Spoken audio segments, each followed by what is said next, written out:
We are joined by forwards coach Adrian Hickmott for an end of season review of our forwards. Hick, thanks for joining us. We'll go in number order to start with, and we'll start with Mitch Lewis. Obviously, limited game time, but he had a big impact off the field, I'm sure. Yeah. But Mitch Lewis, we know he's hurt his knee and had knee issues before that, so got out 4 games for the year. But he's off-field teaching and education for our younger players, such as Kel Shadir.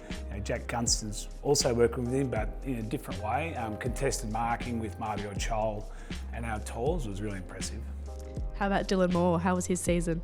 Yeah, so Dylan Moore, got selected in All-Australian team, which is fantastic. His work rate, including his leadership, and it's more off-ball, that was really impressive. His running, his defensive actions, his pressure was really impressive for the team and helped Connor McDonald, Jack Ginnivan, all our smalls, Nick Watson, through vision throughout the week, and then they perform on game day.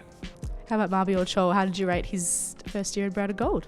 Yeah, we thought it was good. We just had an exit meeting yesterday with Mabior, and he's an exciting young man, and at the start he was inconsistent in his effort, but towards the end, in the back half of the season, we thought he really improved in that. Goal kicking technique improved, head over the football, and we know Mabior's defensive actions were a little bit off, but then the improvement was fantastic. Like him chasing someone down actually looked quite scary, so it was good. It must be great to have Jack Gunston back in the team. How was his year? Yeah, fantastic. A leader within his own way, worked really close with Kel Shadir, but played a role on the ground too. We got him to go to a quality backman most games he played. He was able to score off the back of those, but it was more about the off-field stuff he did, like training track. He wasn't in all training drills, but when he wasn't in drills, he'd be helping some young guys on the outskirts, which no one could really see, but impressive stuff. Also watching vision with them inside.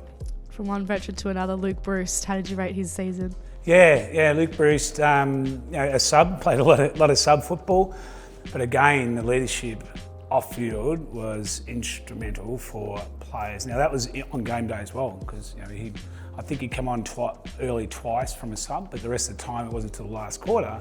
So his impact during the game to help others, and most definitely throughout the week, in goal kicking, crumbing, which is his forte. We know Sam Butler didn't get out onto the park, but have you seen his season from an off-field point of view? Yeah, he's a worker. He's broke his leg obviously, and took a while to get back into the club and moving around. But once he did, I've seen him every day since he's hurt himself. So really strong mindset, always smiling, and loves the club and loves the game. So even though he can't play the game, he still goes and watches other matches during the week to help him out.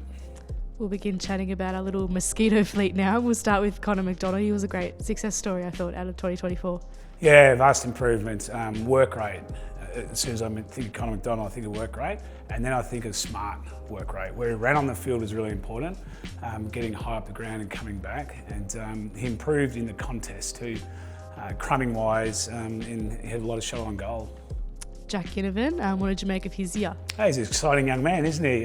He definitely brings a spark and the light to the forward line group, and his charisma and his character is really special, and our forward line group understand each other's characters, so it's important to get that done. And his work rate also up the ground, but his football brain, he's got a really mindful football brain on him, so he's not running to difficult spots, and in the time of games, he's helping others within the game, so that's good leadership there as a young kid.